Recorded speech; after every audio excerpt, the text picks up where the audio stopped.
Assalamualaikum warahmatullahi wabarakatuh. Perkenalkan, nama saya Nurul Fitri Al-Fathani dari 6B, Prodi S1 Farmasi Universitas Harapan Bangsa Purwokerto. Di sini saya akan menjelaskan mengenai Alzheimer. Apa sih Alzheimer? Alzheimer merupakan penyakit degeneratif yang ditandai dengan penurunan daya ingat, intelektual, dan kepribadian.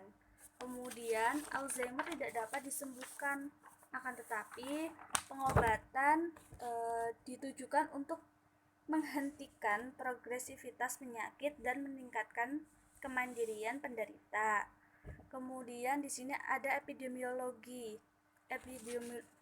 Epidemiologinya, biasanya penyakit ini mengenai orang berusia 65 tahun ke atas. Selanjutnya, etiologinya yaitu merupakan faktor genetik, faktor lingkungan, gaya hidup, kemudian penurunan neurotransmitter. Selanjutnya yaitu ditandai dengan penumpukan protein di otak seperti plak dan tangles.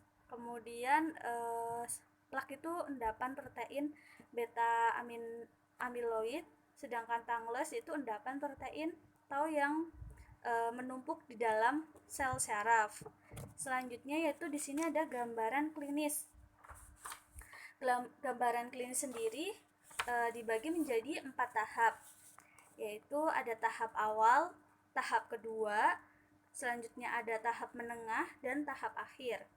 Di mana tahap awalnya itu yaitu tahap ringan dan jangka waktunya 2-4 tahun, kemudian kehilangan memori baru-baru ini yang sering terjadi, misalnya percakapan, kemudian pertanyaan yang berulang, depresi serta sikap apatis dapat terjadi, dan yang terakhir perubahan kepribadian.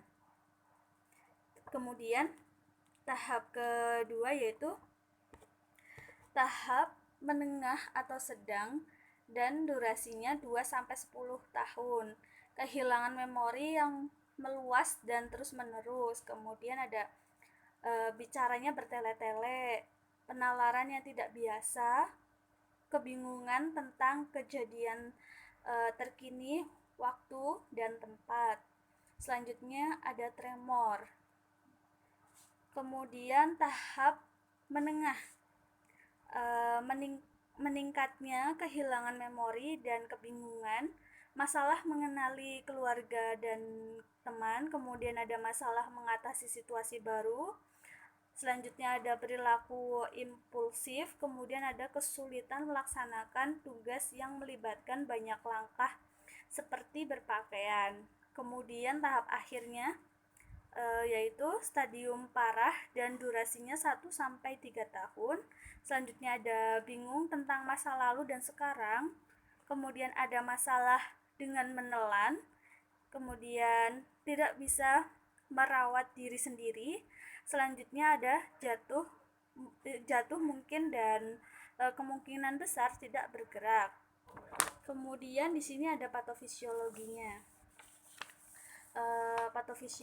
Patofisiologinya yaitu kekusutan neurofibular, kemudian yang difus dan plak